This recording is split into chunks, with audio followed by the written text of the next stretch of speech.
कतका बेरा ही यार तो अगला बहुत टाइम हो गया भाई आते छो ही ने यार। दिखा तोर मोबाइल ला ओकर फोटो देखू यही हरे ना। हाँ यार मस्त दिखत है।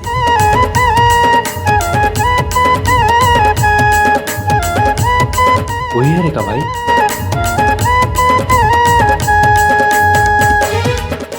मगर ये लड़का कौन है? तोर भावला बढ़ाए टूरी तोला माया करके मोर जीवला जलाए वो दूसर संग चल के। अभी मोला जाने नहीं बाद माँ पछतावे जो ही।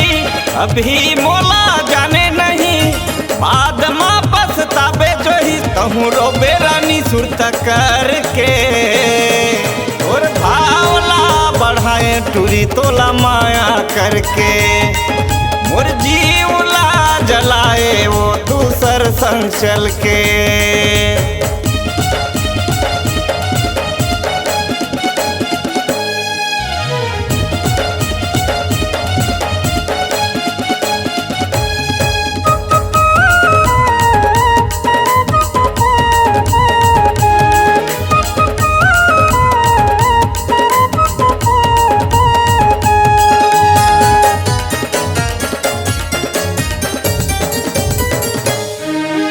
पहली माया मोला दे के टूरी फिर कैसे तैहा भूल गे। तोर आखी माँ छाए रहे फिर दूसर बर आखी तोर झूल गे।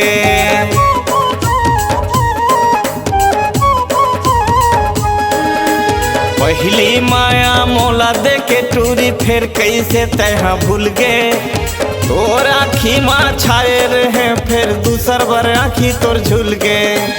तोर आखी माँ छाए रहे फिर दूसर बराखी तोर झूल गे। मयम दीवाना बना के मोला कैसे भुलाए रे तैहा गोला।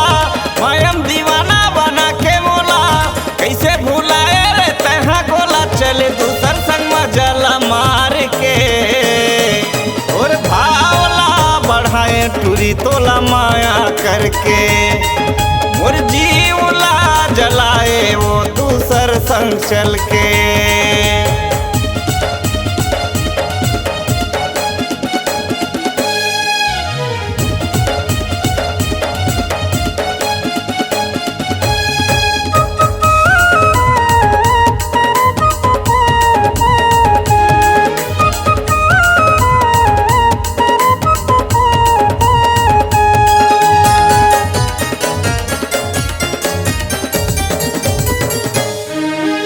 आनी बानी फैंसी ले कपड़ा तोर बर बाजार में। रायपुर शहर राजधानी घुमाए रानी रे तोला कार में।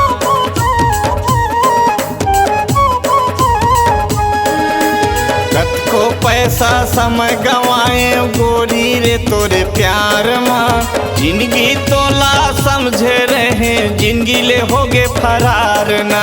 जिंदगी तोला समझे रहे जिंदगी ले होगे फरार ना। का जाने वो का माने कतका चाहे रे नहीं जाने।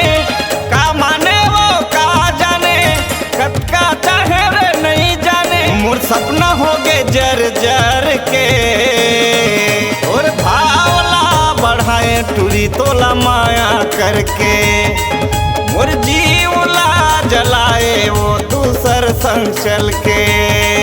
और भावला बढ़ाए टूरी तोला माया करके मोर जीवला जलाए वो तय दूसर संग चल के।